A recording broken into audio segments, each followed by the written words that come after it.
Boa noite, pessoal que está chegando aí. Tem uma turma já boa aqui chegando. Esperando só Lineide chegar, o pessoal chegar. Falar que esse momento agora que a gente está falando, né, que é sobre esse bate-papo que a gente vai fazer, essa live, está dentro da programação da Lei Aldir Blanc, né? A gente contemplou no edital emergencial da Lei Aldir Blanc, que é uma lei extremamente importante para que os artistas pudessem se manter nesse momento, que foi administrado pela Secretaria de Cultura do município, né? Desde já agradecer aos amigos e companheiros do Fórum também, o Fórum Popular de Cultura, que fizeram uma mobilização muito importante para que essa lei pudesse chegar ao máximo de pessoas possíveis. Também agradecer à Secretaria de Cultura por ter estabelecido um diálogo para que isso pudesse acontecer. Então, só esperar um pouquinho aqui, enquanto Edneide chega, para que a gente possa dar início ao bate-papo. Tá certo?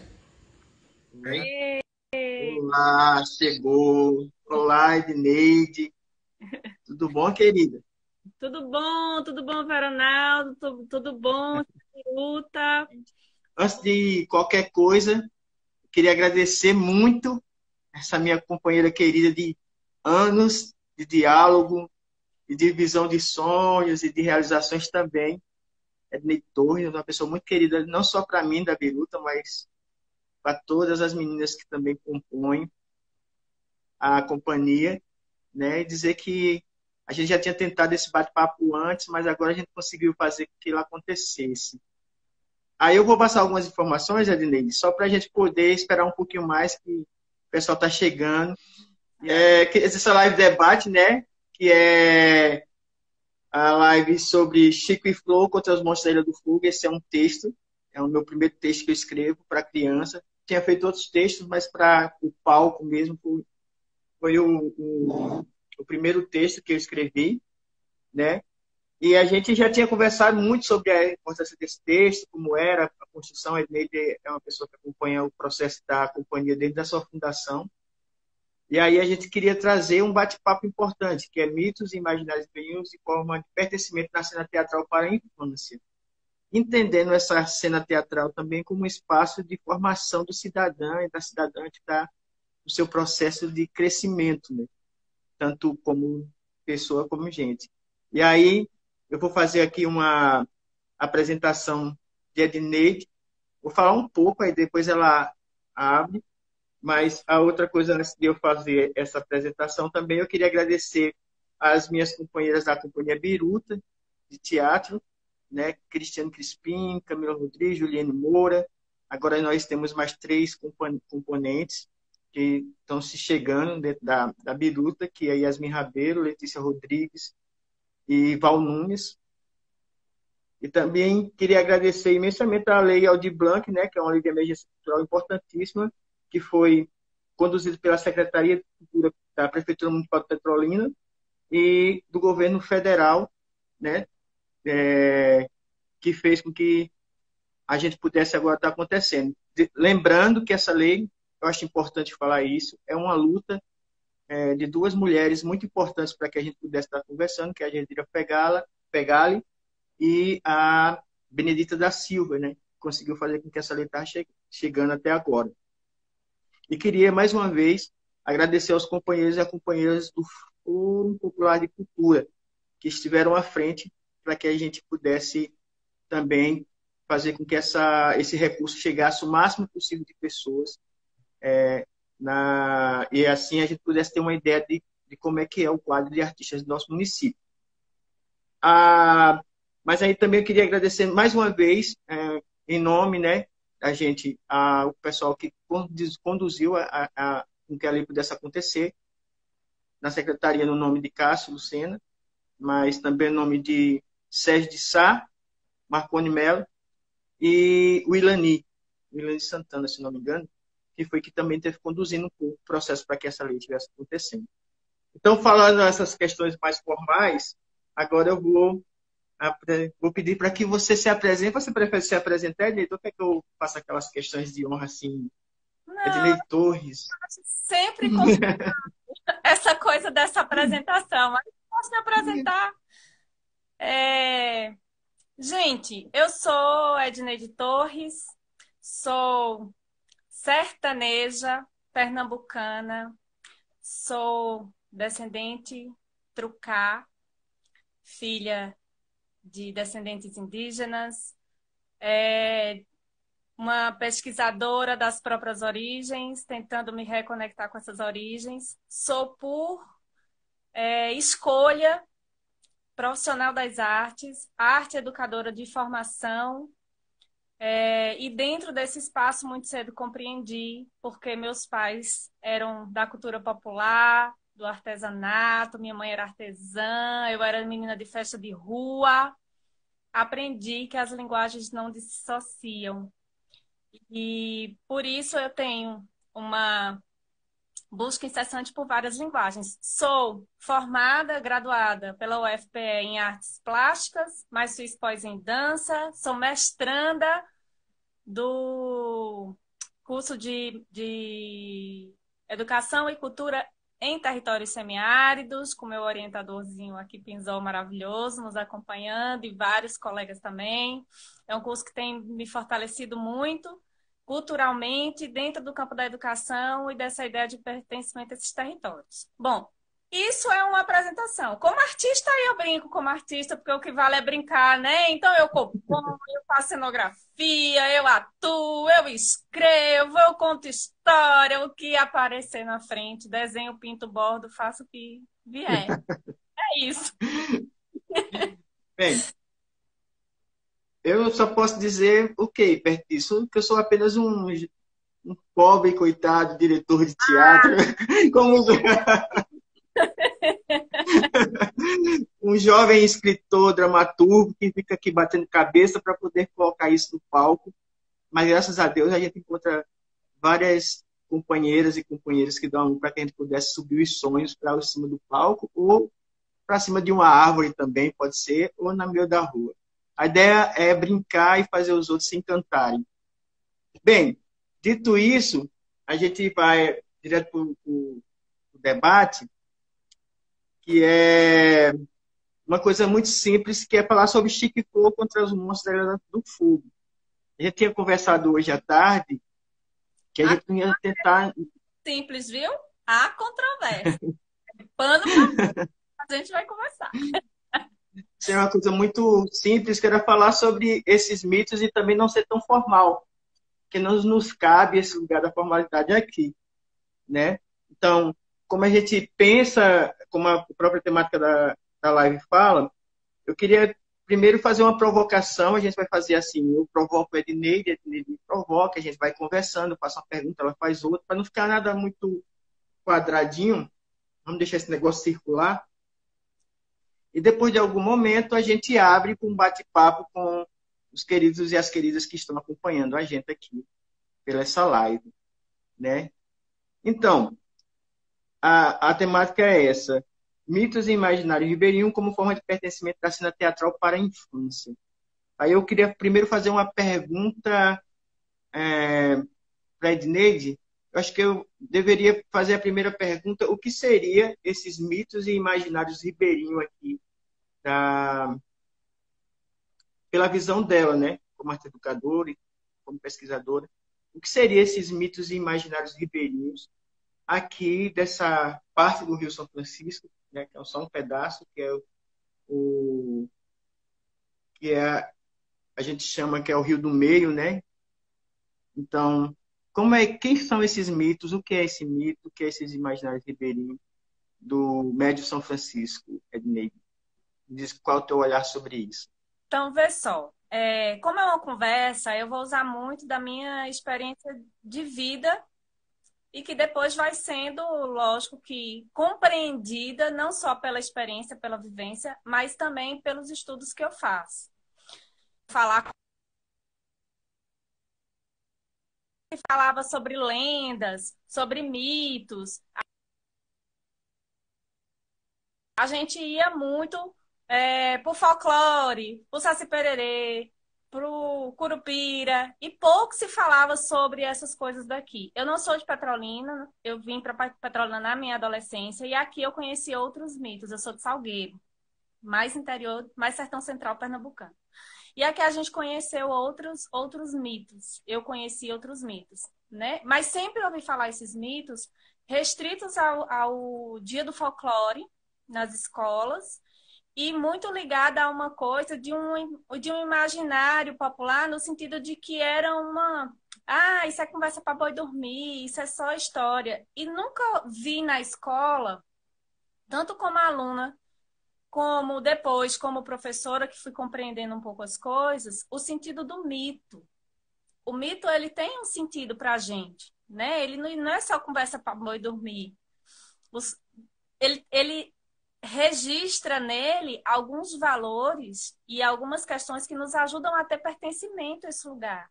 Então, quem é banhado nas águas do São Francisco, inconscientemente, tem medo de carranca. A gente não fala, a gente não verbaliza, porque isso está naturalizado. Mas você olha meio assim atrás, mas, rapaz, será que tem nego d'água nessa água? Eu que não entro no rio de noite. Isso faz parte do mito, porque isso faz a gente pertencer a esse lugar. Eu hoje me considero petrolinense. Eu tenho medo de nego d'água, não vou mentir. Mas esses mitos, eu não tenho tanto medo porque eu não trelo com o rio, não. Então, eu nem tiro o peixinho do rio, nem jogo lixo nele. Então, nego d'água não me pega, não. Mas eu acho que esses mitos, eles precisam ser vistos dentro do que um mito se propõe, que é criar essa noção de pertencimento. E a forma como eu percebo isso acontecer na escola ao contrário, as pessoas criarem um distanciamento, porque isso é falado muito como uma coisa que é do outro. Não como uma coisa que eu faço parte, não como uma coisa que eu nem paro para pensar que eu não entro no Rio de noite. Ah, por que você não entra? Eu não, entrar no Rio de noite, mas eu sei, inconsciente lá, que é por causa do nego d'água, que é por causa da carranca. Então, é preciso que a gente comece a aproximar e entender esses mitos a partir dessa compreensão de pertencimento. E eu vim só ter consciência disso, gente, quando eu fiz a pós em dança, que eu fui pesquisar sobre o meu avô imaginário, que é eu não conhecia o meu avô materno. Esse meu avô é uma lenda, é um mito na minha família, porque tudo que é ensinado de geração em geração passa pelas histórias do meu avô, que era contador de causo, que matava onça para proteger a família, que era um sertanejo porreta que entendia ensinar da natureza, e que eu só entendi que isso era um mito do meu núcleo familiar quando eu fui estudar sobre isso, porque a escola nunca me oportunizou esse entendimento. Então, talvez, o que me encante tanto em Chico e Flor é que quando eu levo os meus filhos para assistir, né, eles conseguem ter uma dimensão desse mito que é do imaginário, mas que é também do pertencimento. E aí eu tenho uma possibilidade de ressignificar ele além do Dia do Folclore. Acho que é isso. Não sei se eu dei voltas assim, mas eu acho que é mais ou menos isso, assim. É pensar esse mito como algo que me ajuda a entender que eu pertenço a isso, a esse lugar. Eu acho que tem um pensamento nesse lugar da questão do mito que parece... Só um minutinho que passou um ser zoadento aqui na rua, que nem a chuva conseguiu baixar o volume da moto dele. Mas essa coisa do mito, a gente parece uma coisa muito distante do que nós temos em volta, né? O mito, tudo que se referencia ao mito, quando a gente fala a palavra mito, eu acho que a maioria que se passa é com a mitologia grega. O máximo que pode, a mitologia romana, o máximo que pode sair um pouco dessa estrutura que está tão cristalizada na nossa mente, na nossa formação, seria um pouco aí a mitologia egípcia, mas nunca aprofundado na mitologia dos povos originários, dos nossos, né, dos africanos, da mitologia dos orixás, por exemplo. A gente quase não toca nesse lugar. E sendo que a leitura do mito, que parece nos outros poderia parecer uma coisa super grandiosa, para a gente, como é nossa mitologia, parece que há um distanciamento de não querer reconhecer a importância dela para quem eu sou. Seria uma negação. Quando eu nego o meu mito, da minha região, do meu povo, do meu estado. Quando eu nego esse mito, eu também estou negando a mim. Porque pensando no mito, o mito é, de certa forma, uma releitura de uma questão sociocultural. É uma construção de um pensamento de quem eu sou, de uma forma simbólica, que, se a gente for esmiuçar um pouco, a gente vai conseguir encontrar ali vamos dizer assim, esses DNA desse povo que está ali comungando desse mito. Quando eu penso o mito ribeirinho, eu penso esse mito, o que é que quem dá origem a esses mitos? De quais são os pontos que estão vindo nesse mito, né? Então, se eu penso assim, o Negro d'Água só existe basicamente aqui no Médio São Francisco.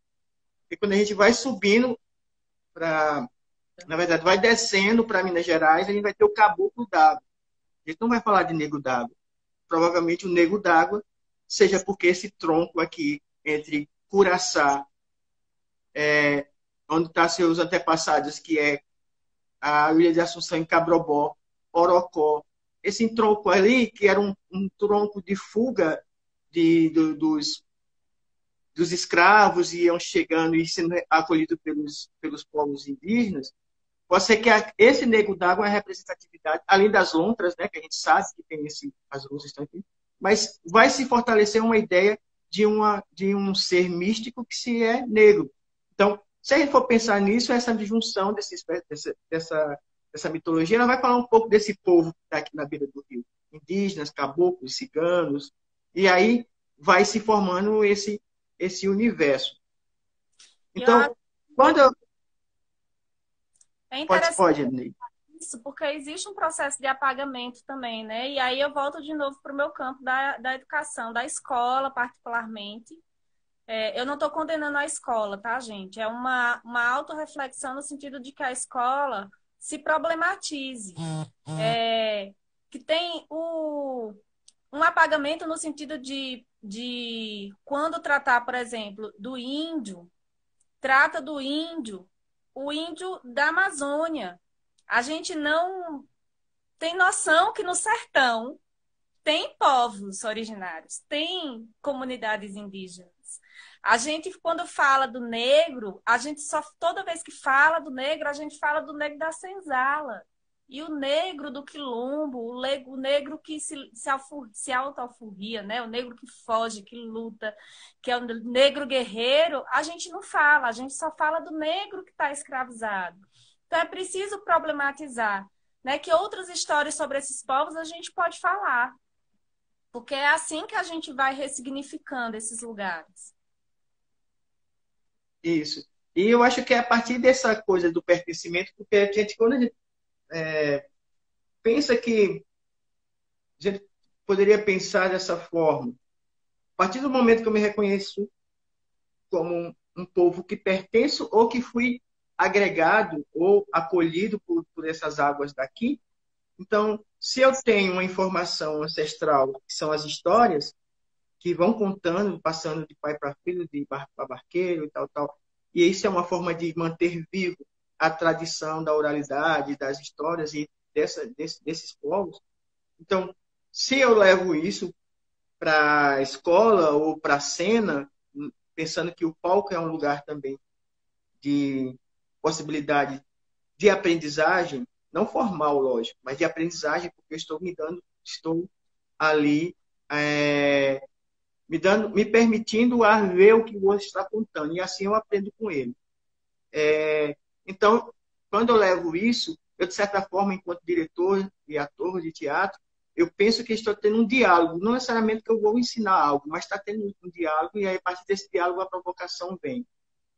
E aí eu vou emendar para uma outra pergunta, lembrando que a gente vai abrir no final para as perguntas e conversas também. Queria mandar um abraço aqui para o mágico Rafa Santa Cruz, para a Bia Canuto, que está aqui, uma porrada de gente, Cris e Camila, que chegou também aqui.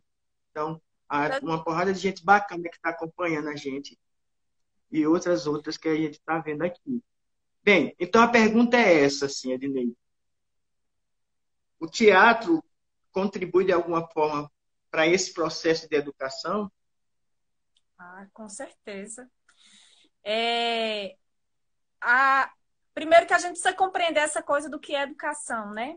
Que aí você teve o cuidado de dizer a educação não formal. A educação compreende algo que eu aprendi, que eu sei, que eu domino e que eu posso passar para outra pessoa. Então, é algo que pode ser ensinado ou algo que pode ser aprendido. E a gente vive nessa troca o tempo todo. Então, como diz meu professor Pinzó, a gente aprende cotidianamente, né? Pequenas coisas, como dar um nó no punho de uma rede, né, Pinzó?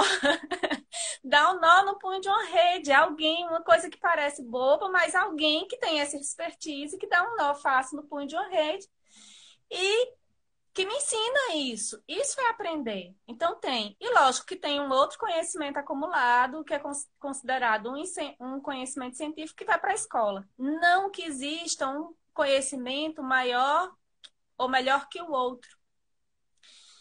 São especificidades de conhecimento, né? E dentro dessa especificidade tem um tipo de educação que só as artes são capazes. Só as artes, que é uma educação baseada na experiência do sensível. E dentro dessa experiência do sensível, que é uma experiência sensorial, então quando eu vou para o teatro, aquela sala ela é projetada, os atores pensaram em todo um clima, então a luz ajuda, a sonoplastia ajuda, a entonação, a forma que o ator me olha ajuda. Aquilo faz com que os meus olhos, os meus ouvidos, a minha pele sinta todas aquelas emoções. Isso é uma coisa que só o teatro faz. Ele pode ser um teatro de rua, mas o teatro de rua, quando arma a roda para contar a sua história, aquela roda é um ritual, aquela roda é um elemento mágico que une todo mundo, transporta você para dentro da história. Então, essa dimensão, isso com todas as artes, até quando a gente pensa no cinema, eu adoro dar o exemplo do cinema, porque o cinema é uma sala projetada para você mergulhar. É quando a tecnologia vem a favor da experiência sensível, né? Então, você entra, a luz vai baixando aos pouquinhos, o som é testado também, vai fazendo seu ouvido se adaptar àquela altura, até você estar dentro daquele telão. Então, essas experiências, só a arte é possível. E dentro disso, e aí falando especificamente de teatro, e especificamente mais ainda de Chico e Flor, quando a gente trazendo para o tema do mito, a gente está falando de como é que esse mito, a partir de metáforas, né? E a metáfora é um elemento riquíssimo, principalmente para a infância, para a criança aprender de forma integral. A metáfora é um elemento muito rico. A literatura usa muito isso. O teatro infantil, que é baseado em pesquisa, utiliza muito isso. Então, com essas metáforas, ela ressignifica o lugar do mito, né? Então, toda essa mitologia do o que o Nego d'Água está dizendo é: cuide do rio. É isso, é esse ensinamento, é esse valor. O que a serpente de fogo está dizendo é: tenha fé. Seja lá qual é a sua, né, a sua espiritualidade, mas tenha fé. Tenha fé, porque a fé segura os monstros, a fé segura o mundo, sustenta o que está na superfície. Então, isso num espetáculo de teatro infantil, a partir do lúdico, do mágico que o teatro favorece, dessa sensibilidade, né? E do imaginário. Quando o teatro consegue, pela metáfora, colaborar com o imaginário, ele tem uma potência educacional muito forte.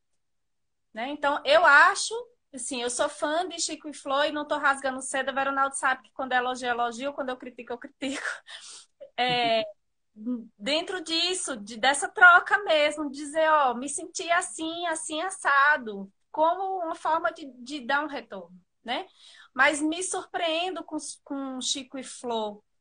É um espetáculo que eu já assisti mais de uma vez e que toda vez eu me surpreendo. Eu me tenho uma experiência nova dessa ressignificação desses mitos.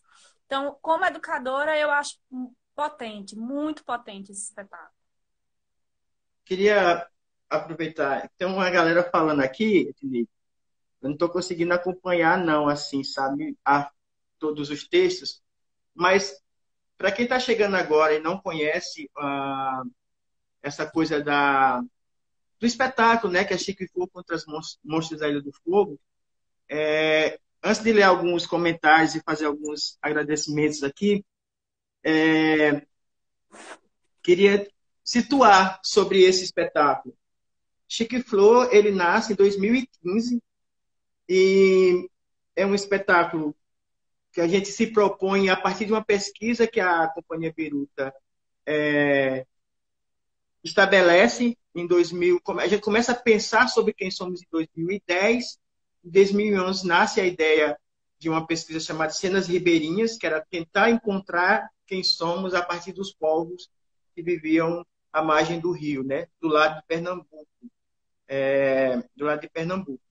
Então, seriam os ribeirinhos saindo daqui de Petrolina, a partir da ilha do Maçangano, até chegar em Cabobó, na ilha de Assunção, né? Onde é o território do povo Trucá. E aí, nessas ideias de saber quem somos, vamos encontrando várias pessoas, pescadores, rezadores, reizeiros, e toda uma gama de pessoas que a gente vai se encontrando, entendendo esse mistério que se está no Rio.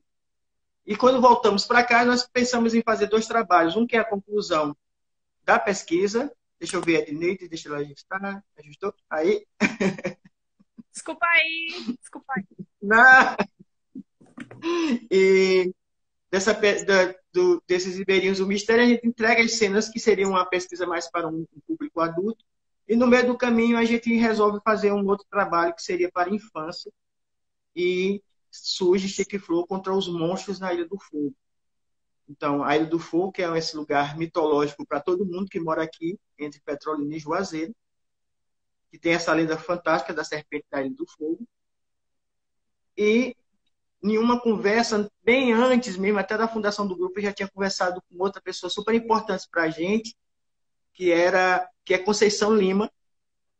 Conceição, que é também educadora, né, uma pesquisadora, e tinha falado sobre a vontade de montar um texto falando sobre um trabalho que ela fez com os alunos há muito tempo atrás sobre essas figuras encantadas do Rio. E aí foi crescendo um toque que ela tinha tocado em mim, essa pesquisa, e surge Chico e Flor contra os monstros na Ilha do Fogo, que é esse barqueiro que vive ancorado, que não tem coragem de atravessar o rio para a ilha, porque vai encontrar todos esses monstros que no imagem deles são monstros, mas que são esses mitos e lendas. Bem, situado agora essa questão, quando a gente pensa em botar isso no palco, quem é o público que a gente pensa? Quem é essa criança que não tem acesso a essa mitologia que, de certa forma, ficou folclorizada, só acontece em um ponto ali naquele momento? E quem é o nosso público que vai ter acesso a isso? Então, nesse lugar que eu acho que a educação ela vem como um dos tijolos para que a gente possa pisar. Então, o espetáculo, todos os espetáculos do grupo, ele vem com um pensamento de o que é que eu quero contar, o que é que eu quero dizer de mim e para quem, né? Ou de mim nesse sentido, falando enquanto grupo. Então, o que é que nós estamos pensando, o que a gente quer e o que é que a gente vai comunicar com ele, qual a importância e a relevância disso para quem está sentado assistindo a gente. E quem sai de suas casas querendo ir encontrar um novo mergulho sensorial, como você fala. Então, a educação serve para que a gente possa entender quais caminhos a gente tem que seguir e como a arte vem para dizer como fazer isso para que a gente possa fazer esse diálogo perfeito, como disse Iva aí. Né? Entre teatro e educação seria esse diálogo perfeito. Chegou também Leamara aqui, que é outra querida lá da Escola Saber, uma querida companheira nossa também, de aguentar tranco para que a gente possa fazer as coisas juntos e juntas, né? Nesse caso, juntas que eu posso me incluir, porque é nesse feminino, tranquilamente. Bem, tem alguma pergunta, Dinei? Eu queria que você falasse um pouco sobre como que é como é que foi? Lógico, você falou que teve uma pesquisa, mas como é que vocês enxergam hoje Chico e Flor? No sentido de que ele nasce de um movimento de compreensão desse local. E é um espetáculo que já foi apresentado fora daqui, já foi convidado para ser apresentado fora. Como é que vocês pensam isso? Como é que vocês sentem essa recepção fora desses mitos que são daqui? Assim, eu acho que para contar uma boa história, você tem que estar bem acompanhado. Assim, para a gente, né? Bem acompanhado, com pessoas que entendam e que queiram contar essa história com você, para poder chegar em um bom resultado. E eu acho que Chique Flow é importante ainda, porque eu acho que, na verdade, eu acho que ele é ainda muito mais importante. Não sei se essa palavra serve, se é. Mas eu acho que ele é fundamental para que as pessoas que estão tendo um encontro agora com o Rio, essa criançada, essa turma toda que está tendo um encontro com o Rio, não se deixe afundar, né? Afundar lá, chegar ao fundo do rio de uma forma que é a riqueza que é esse rio. E o rio só é rico não é só porque dá peixe e água para irrigar as plantações. Ele é rico porque tem histórias, tem gente, tem povo que construiu essa terra aqui. E aí eu acho que esses encontros ele é fundamental assim para que essa história aconteça. Chique Flow, ele é um espetáculo super premiado, assim, na minha concepção, a gente, no Janeiro de Grandes Espetáculos de 2017, 2018, nós fomos indicados dos 10 prêmios, nós fomos indicados a 9 prêmios desse espetáculo, né? Janeiro de Grandes Espetáculos, que é um dos festivais mais importantes do país, e nós trouxemos 3 desse prêmio. Mas aí nesse prêmio a gente teve aí o pensamento que foi discutir. Aí eu acho legal falar o nome desses técnicos que fizeram essa ideia acontecer. Por isso que eu falo que a boa história só acontece quando a gente tem como bons contadores junto com a gente. Então a gente foi indicado ao melhor espetáculo, né? O melhor espetáculo daquele ano. A gente foi indicado a melhor direção de espetáculo para a infância. Que sou eu que estou aí na frente disso, mas tem mais companheiros. Melhor trilha sonora, que aí Moésio Belfort está aqui também na live, que é uma figura assim encantada e é conhecedor das lendas, me apresentou várias coisas assim sobre a relação dele com o Rio, né? E isso é transposto para a trilha sonora que foi indicada, né? Vou deixar de falar de Moésio aqui, senão eu vou ficar rasgando cedo, porque também é um ótimo contador de história. E aí aí teve o melhor cenografia, que eu pensei a cenografia junto com o Uriel, que é de Bonfim, mas quem dá todo o tratamento na direção de arte, nas pinturas e nas questões é Cristiane Crispim, que ela pensa também junto, lógico, a gente pensa coletivamente, mas foi ela que dá as cores e pensa as cores do bar, de tudo. Aí, de iluminação, a gente trouxe esse prêmio de melhor iluminação de espetáculo, que foi por também um caboclo trucar lá que é Carlos Thiago, lá de Cabrobó também. Ele fez essa iluminação. Aí Ju ganha como melhor atriz, e que é outra ribeirinha também, de Paulo Afonso, ali a família vem de. Todo mundo, de certa forma, vai correr no Rio, que foi premiado. Então, por que ele ainda continua sendo importante? É porque ele é muito verdadeiro pela vida e pela experiência desse povo. O processo dramatúrgico, ele foi pensado como se fosse nós conversando com os nossos. Então, por isso que tem um ar e a narrativa de história. E história é uma coisa que não se acaba nunca, né? Então, começa uma, conta a outra e vai assim por diante. Então, eu acho que ele é importante porque ele conta essas histórias de uma forma muito lúdica, sem perder o contato com a modernidade, porque os bonecos, as formas animadas estão lá para isso. E eu acho que a gente precisa sempre estar voltando a essas histórias para que a gente também não se perca enquanto povo. Não sei se eu te respondi. Eu posso falar uma coisa assim, não é spoiler não, tá, gente? Mas é uma sensação de espetáculo. Eu acho que, eu acho o teatro, se você falou de história, eu acho o teatro muito próximo da contação de história e acho a contação de história muito próximo da literatura, né? Essas coisas estão integradas. Sim.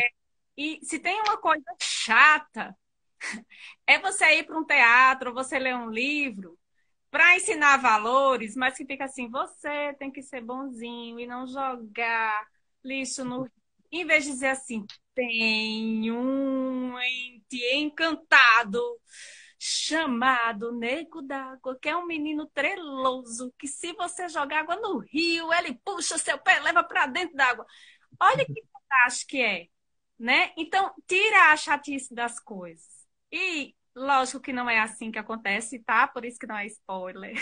Mas eu acho massa de Chico e Flor que eu queria falar é que ele não vai para esse lugar da chatice, porque ele trata o mito a partir do imaginário, igual os contadores de história fazem com a gente.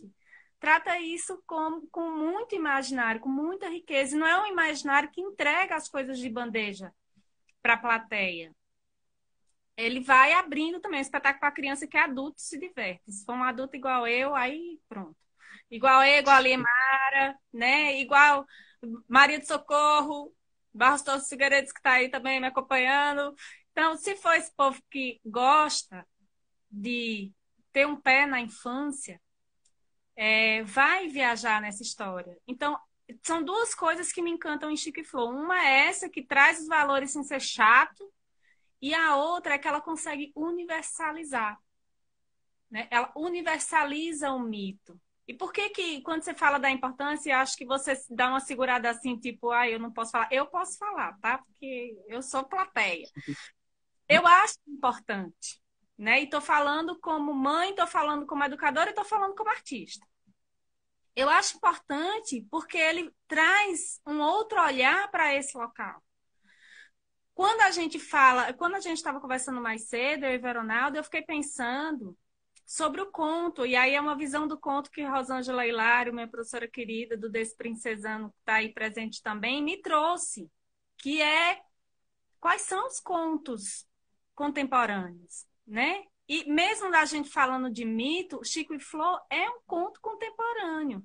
É um conto contemporâneo de um menino e uma menina que quer desvendar um mistério e que cria, né, várias estratégias de treinamento. É um gamer para conseguir enfrentar isso, né? Que na verdade é enfrentar suas perdas e seus medos. É disso que trata o espetáculo, com o pano de fundo dos mitos. Então, a gente absorve muito, por exemplo, o Chapeuzinho Vermelho, que é um conto que é um conto clássico, que tem toda uma história de valores, de lições de morais, de lição de moral que precisa, né, para aprender, mas que é uma coisa que a gente absorve e acaba contando como se fosse nosso. E o nosso a gente não conta como se fosse nosso. É meio louco isso, né?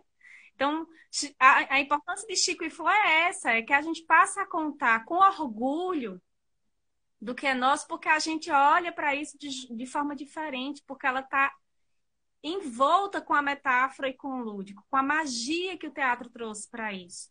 Não é só alguém contando que o Nego d'Água é uma pessoa assim, dando as características. É um menino que é aventureiro e que tem medo do Nego d'Água. É um menino aventureiro que vai enfrentar a serpente de fogo. Entende? Então, essa é a importância do espetáculo. É fazer a gente contar essa história como nossa. E ela é nossa. Né? Agora eu quero perguntar como é que vocês sentem essa coisa? Eu acompanho a Biruta desde o começo, né? E vocês montaram vários espetáculos, né? Vocês montaram o Maria Minhoca, Maria Clara Machado, vocês montaram Pinóquio, me corrija se eu disser o nome errado. Pinóquio. E aí, de repente, vocês chegam em Chico e Flor, que para mim foi a virada do grupo. Eu disse, pronto, se acharam. Como é que foi esse processo, essa caminhada para vocês? Como é que isso ajuda? É Chico e Flor, o processo de Chico e Flor, que ajuda vocês a construir essa noção de pertencimento? Ou é a noção de pertencimento que levam vocês a construir Chico e Flor? Como é que foi isso? eu acho que Chico e Fogo leva a gente a encontrar essa noção de pertencimento. Pensando bem, eu acho que é as duas coisas, porque elas é como se fosse um momento em é, que a gente pudesse concretizar quem somos no palco. Então, Chico e Flor a gente foi se perguntando quem era, foi se encontrando, e aí é um desabrochar de uma flor de chique-chique, né? Que só desabrocha à noite, assim, tal, e fica ali, parece que está fechadinho, pá, mas estava ali presente o tempo todo. Eu acho muito isso, eu acho essa metáfora da flor do chique-chique muito. Parece que não tem nada, é árido, e de repente está ali uma coisa bela no meio do espinho. Então, eu acho que é isso. Mas antes tu me perguntou como era a receptividade, eu não falei para isso, de outros lugares. Nós estivemos em Feira de Santana, em Recife, e em Recife nós fizemos quase todos os festivais com Chico Flor. O que era mais impressionante era como as crianças perguntavam sobre sobre os mitos, se eram verdade, e queriam saber onde era que encontrava ele, se tinha nego d'água, onde era, porque e aí, isso não tinha, para a criança, não tinha essa divisória, que, isso é, não, estava no mundo dos encantados. A gente até brinca no meio do espetáculo, a gente até brinca no meio do espetáculo, que quando ele fala que Chico vai encontrar, vai trazer o último treinamento, que é um monstro de pedras, né? Aí a Flor pergunta para ele, né? Disse, nossa, que bicho feio, né? Aí ele vai e brinca, né? Isso é um monstro, não é uma Barbie. Então, assim, fica com tua Barbie, que é outra coisa também. Então, as duas coisas podem dialogar, mas também não precisam dialogar. O que a gente precisa é de mais histórias. E isso ir contemplando, e isso ir povoando e fertilizando o nosso imaginário. Então, é mais ou menos isso. E chegar em Chico e Flor é uma questão muito peculiar. Eu acredito que a arte ela serve para nos transformar, mas não nos transformar como um negócio romântico, não. É nos transformar pelo avesso mesmo. Assim.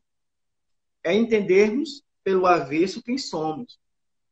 Não adianta o que a gente, essas histórias que já estão cristalizadas no nosso imaginário, eles já estão cristalizados para que ele se torne um espelho sem sordo, um espelho refletindo a pele e não refletindo o coração. Vou falar essa palavra coração, pensando o coração como uma espécie de alma, né?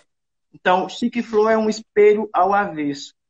Ele vai refletir de dentro para fora, para que a gente possa realmente se ver e não um espelho de fora para dentro, para que a gente refletindo só o que já foi construído sobre nós, né?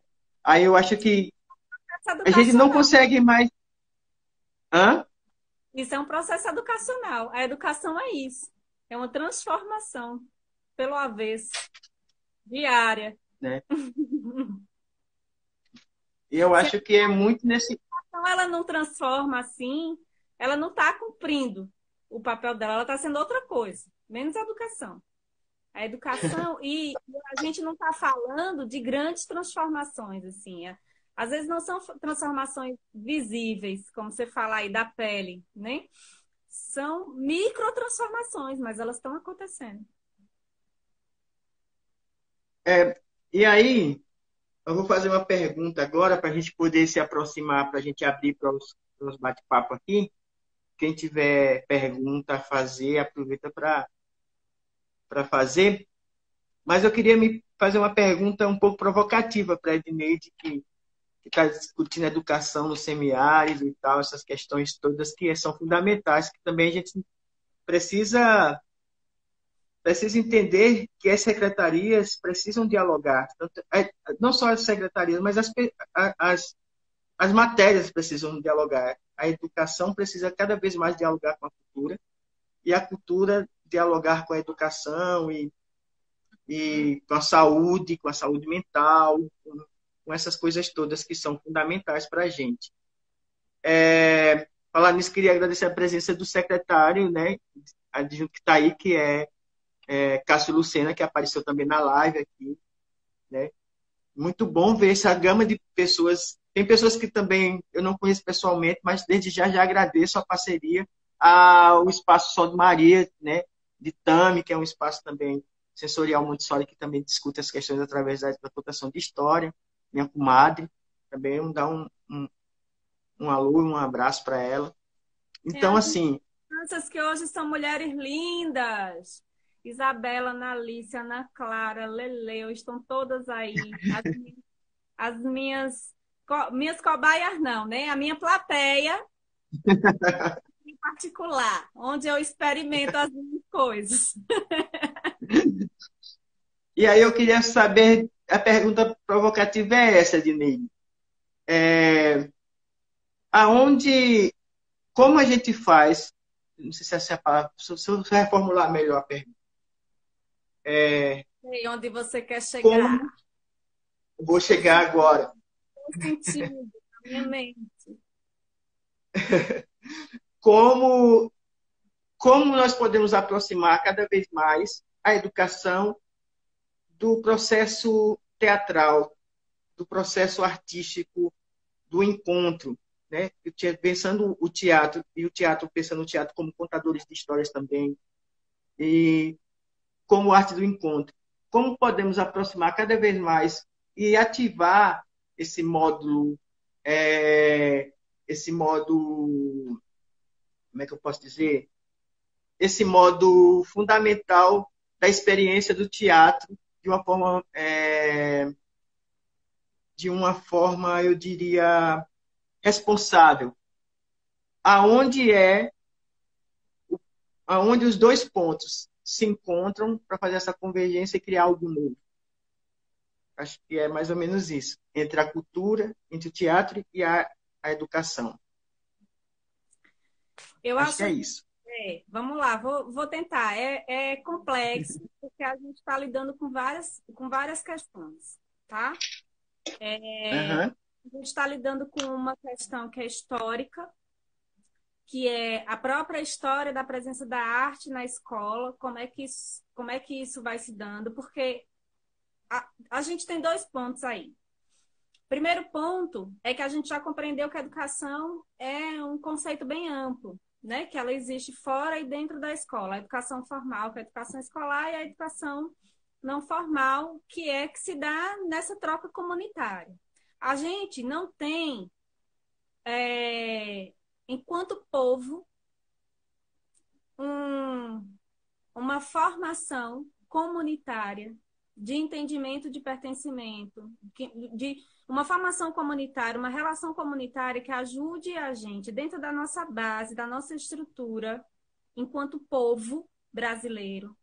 A gente tem uma carência de compreensão do que nos liga, de onde a gente pertence, porque todos esses processos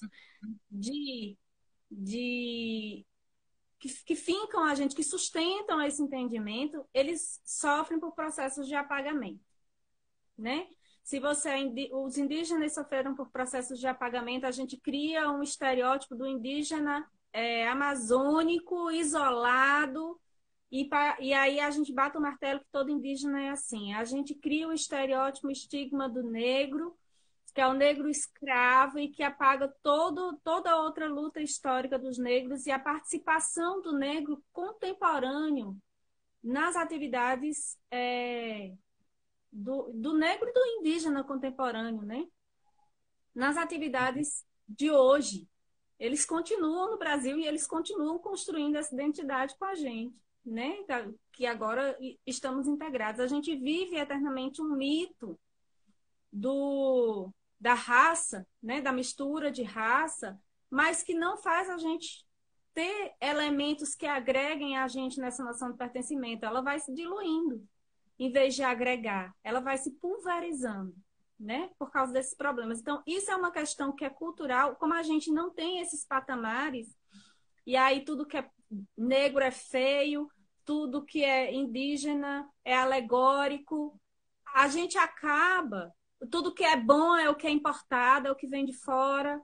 A gente acaba não conseguindo construir dentro desses nossos territórios essa identidade. Nós aqui no sertão, mais ainda, né? Mais ainda não, tem um outro tipo de apagamento, que é a questão do apagamento da própria existência no sertão, porque o sertão é seco, porque nada que está aqui nada produz, né? A terra é infértil, a gente é vítima da seca, e não se conta a história daquilo que é possível. Então, a gente não tem esses referenciais positivos que façam a gente, enquanto povo brasileiro, construir esse lugar da cultura. Aí a gente tem dentro da escola a própria cultura escolar, que também traz todos esses outros moldes, né? Que em vez de tornar a gente mais humano, torna a gente mais produtivo, e mais produtivo dentro de um molde de operação e de existência equivalente à máquina. Então, pensando nessas duas coisas, a escola poderia ser esse mediador entre a educação e a cultura. A escola, na verdade, deve. Eu não desisto dessa ideia de que a escola deve ser essa mediadora entre a educação e a cultura. Mas hoje, na forma como a escola se encontra, ela não consegue cumprir esse papel, porque a própria cultura escolar, né, traz dentro da sua história uma presença pejorativa da arte. Isso leva com que a gente não tenha, por exemplo, profissionais especializados, profissionais formados na arte. Porque compreende-se que a arte é intuitiva e tem muito de intuição no processo artístico. Mas para que essa intuição surja, a gente tem todo um trabalho de sensibilização do corpo, de perspectiva, de se abrir, né, para os elementos, para as sensações todas, para que a intuição surja. Ela não é um dom, uma coisa que caiu na minha cabeça, né? E nem é uma coisa que eu ganhei, que porto. Ela está interna e todo mundo tem isso. Então, se a escola não consegue trazer essa noção, ela não consegue cumprir esse papel de mediação. Quem vai conseguir auxiliar a escola? É louco isso, mas é importante isso. Quem vai auxiliar a escola a ressignificar o lugar da cultura é o professor formado em artes. Em qualquer que seja a especialidade dele, em música, em teatro, em dança, em artes visuais, porque esse professor vai estudar a fundo quais são as características e quais são os mecanismos de sensibilizar as pessoas de novo para que a intuição venha, né? E isso requer disciplina, e isso requer estudo. E quem vai ajudar esse caminho é esse professor formado. Então, se a escola que tem professor formado, que é raridade, vale dizer, não tem abertura para ouvir, às vezes é só uma questão de ouvir, gente. Né? Eu já passei algumas vezes na minha vida profissional dizer assim, mas você é metida, parece que você quer saber mais que os outros, eu também sei criar. Claro que sabe criar, mas eu tenho uma formação que me dá uma noção, uma dimensão do antes, do agora e do que vai vir ainda. Então, quando eu penso, eu não penso só no visual, na estética da coisa que vai acontecer no final. Eu penso na formação, no processo. Certo? Então, às vezes é uma coisa de pensar isso. E aí a gente ainda vê hoje, apesar de ter legislação sobre isso, os editais municipais, estaduais, não só aqui no sertão, mas no Brasil todo, negando a presença desses professores, porque não abre vaga em concurso para esses professores. E aí a escola não anda, ela não avança, ela não vai cumprir o papel de mediação que é dela. Bom, me empolguei. Acho que é isso. Não, acho importante isso, mas também entendo que às vezes é preciso também ampliar o diálogo, Sim, porque ampliar o diálogo com os mestres que estão também nas suas comunidades, que têm grandes saberes. Eu acho que a gente peca. Estava conversando com uma ex-aluna do Núcleo Piloto de Teatro, que ela fez uma provocação, botou um pôster falando sobre a questão da negritude. e todas as afirmações que ela falava de colonial, de descolonialização, eu acho que a palavra é essa, ela falava, colonizado faz isso, descolonizado faz isso. E aí toda a referência do movimento negro que ela estava colocando, ela referenciava ao movimento negro dos Estados Unidos. E aí eu comecei a me questionar sobre isso. Por que, é que a gente não discute também o movimento negro a partir dos movimentos das manifestações populares? Porque discutir as manifestações populares negras e indígenas está associado à sua espiritualidade. E está ligado à espiritualidade do povo negro tradicional e dos povos indígenas, está ligado a uma manifestação espiritual que é ligada diretamente ao candomblé, a Jurema, a essas manifestações de ligação com o divino, que sempre foi colocado de uma forma muito racista e muito cortada. Então, é muito fácil eu falar da cultura americana porque eu não tenho relação com esse racismo estrutural através da religião. Então, eu vou sempre referenciar os Estados Unidos, mas eu nunca me referencio aos meus. Então, a gente precisa também dialogar com os nossos, assim, as pessoas mais antigas e as comunidades tradicionais, que eu acho importantíssimo. Bem, eu queria agora ler alguns comentários que estão aqui, porque tem um monte de comentário bacana. Eu vou tentar fazer isso, por favor. Aí, consegui. Eu vou tentar achar alguns comentários. Desalegorizem as coisas, como é que eu falo, Rosângela? Despreciese os contos, as alegorias todas, dos índios, dos negros, de nós, de quem somos, de sertanejos, né? Índio hoje vive em casa de alvenaria, né? Vive em tapumes, em casas de madeira na Amazônia, não vive em oca. Tem lógico que vai ter algum povo que vai viver, mas não são todos. Quais são as outras histórias dos outros índios e dos negros? Os quilombolas convivem em nosso meio, tá ali na Ilha do Maçangano, mas que é nosso território também. É deles e é nosso, pertencemos a isso. Me empolguei de novo. Não, vou aproveitar para mandar um beijo aqui para minha sobrinha Amanda, que está aqui assistindo a gente. Eu vou começar pela de Pisó aqui, que ele está falando aqui. Lá no início ele fala, sim, a gente aprende coisas que ninguém ensina. O meio ensina, a sociabilidade ensina. E aprender coisas que nos ensinam por aí, objetivamente, outras pessoas, não professores, ou em outros espaços de saber. É isso que eu estou falando. A gente precisa ampliar, tem que ter essa questão toda, mas a gente precisa encontrar esses outros espaços de saber que estão aí. Às vezes estão na nossa casa, como o mito do seu avô, que estava ensinando ali através desses saberes. Agora, também acho super importante essa fala aqui que você traz, Ednei, que é a questão de que sem os professores formados dentro da escola, esse diálogo vai ficar muito mais difícil. Iva fala que Chico e Flor é lindo o espetáculo. Obrigado, Iva. Iva, a querida também. Pisol fala que precisa ver Chico e Flor porque ele só viu no YouTube. A gente precisa, de novo, botar esse espetáculo no palco. Espero que essa onda toda passe e a gente consiga novamente. Estou te ouvindo. Ótimo. Liamara fala que tem elogia a gente, profissionais.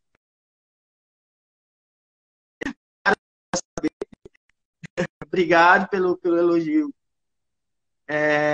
Obrigado, Socorro. E fala que é fã do trabalho de nós dois, meu e seu, pessoas aí. Obrigado. Deixa eu ver outra aqui que a gente possa abrir para os bate-papos. Tem uma de Paulo André Viana que fala assim, concordo, a metáfora salva o espetáculo. Celso, lá do curso de artes de Bonfim, mas que é de Bom Jesus da Lapa, ele fala assim, maravilha, estava na estrada e ainda consegui chegar a tempo para escutar a gente. A gente está quase uma rádio aqui. Na verdade, todo ser humano necessita manter a sua eterna infância. Maravilha. Bia Canuto disse que assistiu o espetáculo lá em Recife e fortaleceu ela bastante no que pensou do lugar dela no teatro e o que queria contar, de onde vem um olhar para o entorno e que já está desde antes e que quero provocar nos outros. Então, que bom, Bia, que o espetáculo chegou em você lá em Recife. Essa aqui é para a Edneide. A Emanuela fala que agradece por nunca você ter deixado o imaginário criativo se esvaziar. Bonito isso, né? Ai, que Aí lindo! Mara fala, Minha sobrinha. não é?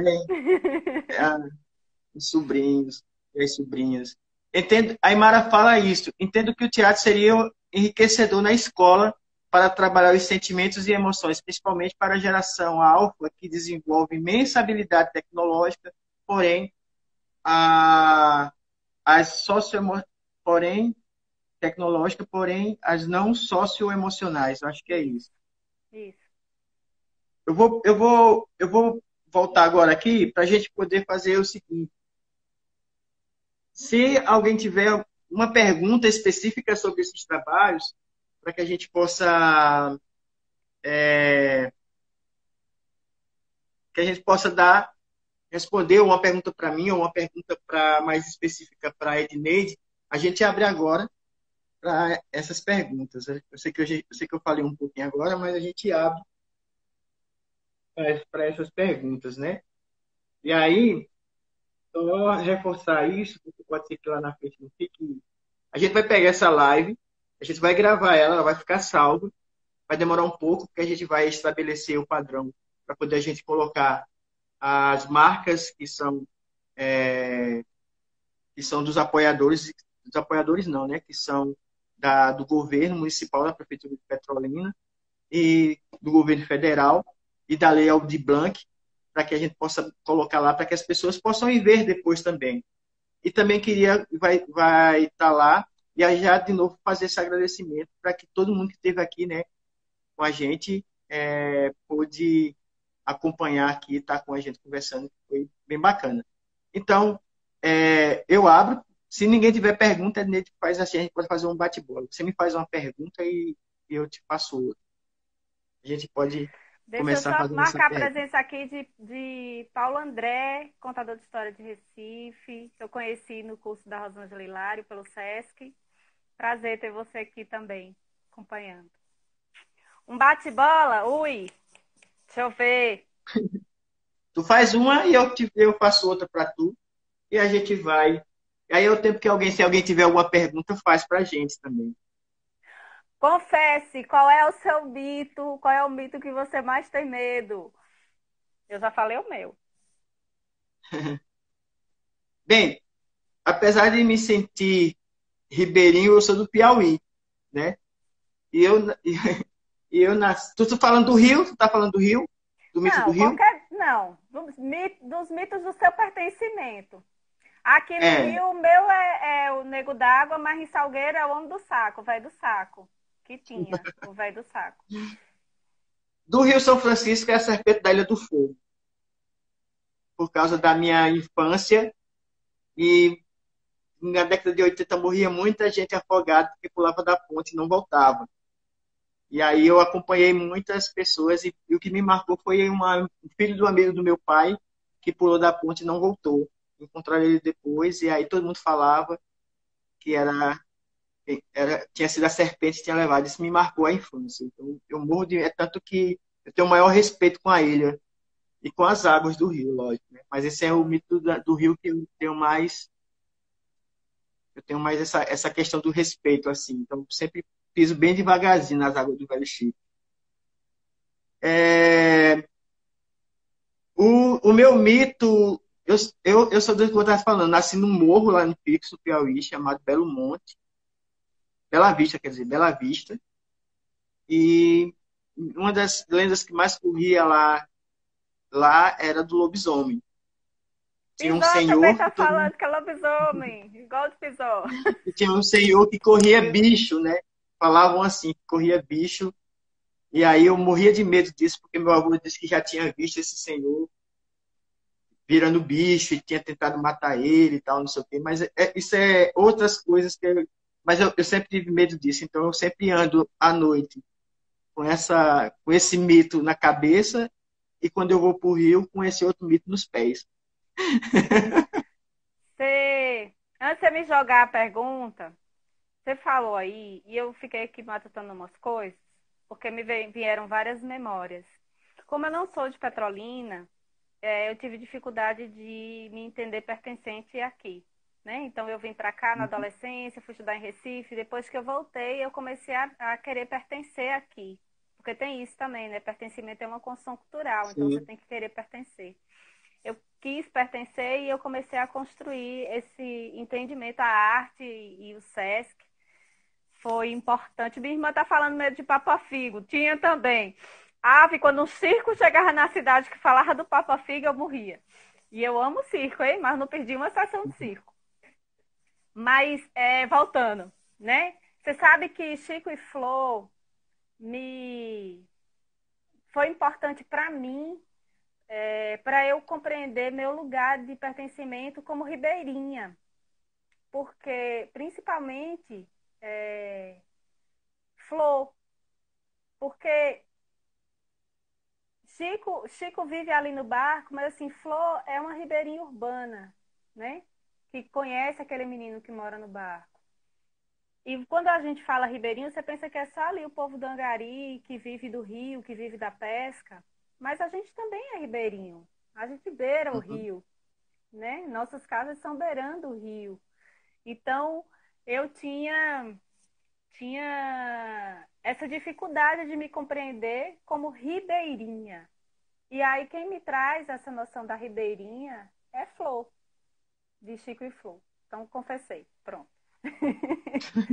E É, é importante para mim, assim, ter essa construção de pertencimento com o rio, essa ligação com o rio, né? Que o rio estava ali, eu vinha me banhar no rio, mas eu não pertencia. Flor me ajudou a encontrar o meu lugar de pertencimento com essas águas. isso responde a pergunta que eu ia fazer. Sim. Mas não tem problema não, que não falta na nossa pra gente é perguntas. Mas qual era a É, pergunta? Qual era a pergunta? não, era justamente isso.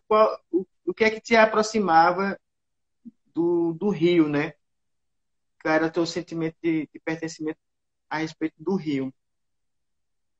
E aí tu É, já respondeu dentro dessa estrutura. é Bem, isso. então faço outra. Qual a importância do teatro na tua vida? Ai, gente, para mim, teatro sempre foi esse lugar do tornar mundos possíveis, sabe? Para mim, o teatro, ele tem uma... Eu gosto mais do teatro do que de show de mágica. Para mim, o teatro tem uma cor de mágica e tenho memórias... Sim, lá em Salgueiro não chegava teatro. A gente não tinha. O teatro que existia eram os teatros que a gente fazia na igreja, que eu atuava, claro, porque eu estava em todas. Meus pais sempre estimularam isso também. Então, Coroação Nossa Senhora, eu estava lá sendo anjo, participava de Lapinha de Natal, fui Nossa Senhora. Então, o teatro era essa forma que eu tinha de materializar outras coisas que não tinha. E eu tinha uma coisa tão forte com o teatro que quando eu brincava na rua, eu sou menina de brincar de rua ainda, né, gente? Hoje os meninos de Salgueiro não brincam na rua mais não, mas eu brincava na rua. E a gente brincava, vocês terem só uma noção, assim, em brincar de polícia e ladrão. E eu queria, lógico que os meninos queriam ser a polícia, né? E as meninas não queriam ser ladrão. Eu digo, vocês resolvem aí. Eu ainda era diretora, viu? Só pra você saber, Veronaldo, já fui diretora na minha vida. Eu dividi os meninos em polícia e ladrão, e as meninas eram dançarinas de cancã. Em boates, lá a gente arrumava jornal, os meninos faziam, que estavam lá sentados, lendo o jornal, ladrões, ó, faziam disfarçadas e nós éramos as dançarinas, a gente só dançava. A gente dançava e sinalizava para a polícia que os ladrões estavam ali disfarçados, entendeu? A gente ia gritando, delatando quem eram os ladrões. Então, assim, eu brincava muito em árvore de atuar, fazia circo, espetáculo de circo. E tem uma coisa maravilhosa que eu dizia assim: quero fazer um show da Xuxa. Aí minha mãe disse: tá certo. Aí minha mãe tirava as cadeiras da sala da frente, e meu pai ficava em pé. Eu distribuía ingresso para as crianças da rua. Minha casa vivia cheia de crianças sempre. E meu pai era o bilheteiro, recebia o ingresso de todo mundo e acomodava os meninos sentados e eu fazia o show. Fazia todos os shows. Aí um dia era de mágica, outro dia era de circo, outro dia era da Xuxa, fui Xuxa Preta. Tudo que você imaginar. Então, teatro é importante para, eu acho, que eu ter a imaginação que eu tenho hoje. Eu tô falando muito. Maravilha. Não, a gente já está chegando próximo aqui do fim. Eu acho que só queria fazer um comunicado. A gente falou do Janeiro Grande Espetáculo lá na frente, que tipo, teve essas indicações a prêmio em 2018, 17, se não me engano. Sou péssimo com datas, mas tudo bem, acho que é por aí. É, E aí, amanhã a gente vai estar também no Janeiro de Grandes Espetáculos. Esse ano teve uma mudança bem bacana, que é fazer com que os grupos e artistas do interior estivessem mais presentes dentro da, da grade de apresentações, né? E esse ano, Zé Manuel, que era o antigo coordenador do SESC, né, do estado, é o diretor de grade, vem dialogando com um espaço muito importante, que é a RIPA, que é a Rede Interiorana de Artistas Técnicos e Teatro Maravilha. do interior de Pernambuco. E esse ano teve a grade muito bacana, assim, bem representativa dos artistas do interior. E amanhã, e dentro dessa grade, dessa estrutura, vai ter está acontecendo a mostra de escolas alternativas, de escolas de arte, né, dentro do processo. E a Companhia Viruta tem um núcleo aqui na periferia, no Rio Corrente, no Espaço das Águas, e a gente desenvolve esse núcleo já há 4 anos, e desse processo nasceu, dessas oficinas nasceu o espetáculo Processo Medusa, que vai estar amanhã apresentando online às 4 horas da tarde pelo YouTube do Janeiro de Grandes Espetáculos, né? Vai estar às 4 horas da tarde nessa mostra de escolas, e a gente está super feliz porque a gente foi reconhecido como uma, uma instituição, uma escola não formal, mas uma escola de artistas, que é uma coisa que a gente ama fazer e acha importante que aconteça. Então vai ser amanhã, às 4 horas da tarde, quem quiser assistir o Processo Medusa. Quem já viu, acho, não perde nada assistindo de novo. E quem não viu, é uma oportunidade bacana de assistir. E tem outra coisa, esse não tem cachê, abriu-se uma, um projeto de colaboração com essas escolas. Então, todo mundo que quiser colaborar vai ter um QR Code. Esse um QR Code, né? Você aponta a câmera e aí pode contribuir com o valor que você achar interessante. Esse valor depois vai ser dividido com todas as escolas de arte e cultura do Estado que, nesse momento, passaram por uma dificuldade. Então, fica aí o convite. Procurem lá no YouTube, Janeiro de Grandes Espetáculo. Amanhã às 16 horas a gente vai estar fazendo a transmissão do espetáculo, a apresentação do espetáculo Processo Medusa. E vamos lá dar força a essas escolas que estão acontecendo de forma muito bacana no estado. Bem, é isso. Acho que a gente pode ir para as considerações finais e agradecer mais uma vez a todo mundo que está aqui presente. Eu acho que foi uma coisa bacana. Só ver se não tem alguma pergunta, né? Para a gente não passar batido. Tem elogios, coraçãozinhos e essas coisas todas. Bem, tuas considerações finais, Ednei Torres.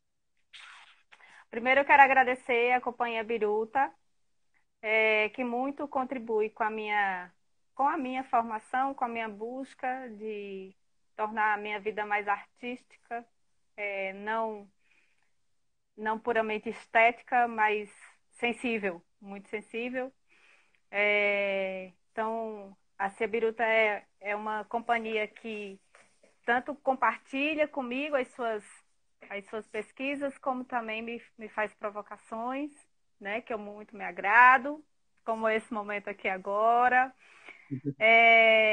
Quero agradecer a todo mundo que esteve presente, pessoas importantes, com quem eu gostei de compartilhar, todos importantes, inclusive os que eu não conheço, mas que gostei de compartilhar essa fala, essas ideias. Luiz é lá de São Paulo, gente, está acompanhando a live aqui com a gente.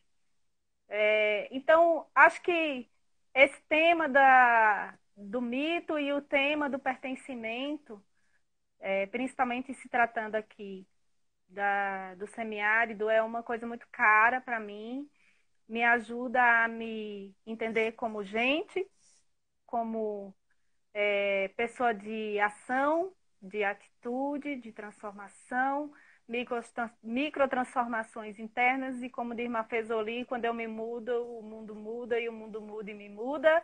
Então, a gente segue nessa onda aí. Né? Então, muito grata a todo mundo que esteve aqui.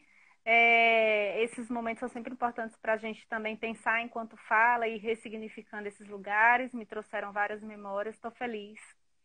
E sempre aqui para conversar. Acho que é importante conversar. Maravilha. Queria também agradecer a tua disponibilidade. Sempre que a gente está podendo se encontrar, a gente se encontra, divide trabalhos, tensões, alegrias, emoções, raivas e outras cositas a mais, porque é o processo do encontro que cria todos esses sentimentos. Mas eu queria agradecer pelo companheirismo mesmo dessa caminhada. A gente caminha um bom tempo. Queria também agradecer muito a todo mundo realmente que esteve aqui. Foi uma turma muito bacana. Que a gente possa se encontrar nos palcos e em outros espaços, que a gente possa se sentir parte desse rio, né? Toda vez que a gente mergulha, quando pode mergulhar nele e voltar, a gente possa voltar cada vez mais renovado, para que a gente possa encontrar-se com os nossos, seja onde for. Então, é isso. Obrigado pelo mais um encontro. Obrigado a Letícia Rodrigues, que estava aqui dando suporte técnico para a gente, nossa companheira de grupo. Mas também a Cristiane Crispim, que chegou agora, também já foi dando suporte aqui. A gente nunca caminha sozinho. A Camila Rodrigues, a Yasmin Rabelo e a Valéria Val Nunes, né? Se coloca como Val Nunes. E a Juliane Moura, que faz a flor também, que divide com a gente o palco e a história do grupo. E para terminar, eu vou tentar fazer de uma forma mais formal, porque isso vai ficar gravado, né? Agradecimento, né? Quer dizer que essa live, ela é dentro do projeto não, pelo incentivo da Lei Aldir Blanc, né? Da lei do edital, de prêmio do edital da Lei Aldir Blanc, que foi mediado com a Secretaria de Cultura daqui de Petrolina, e que vem com recurso do governo federal.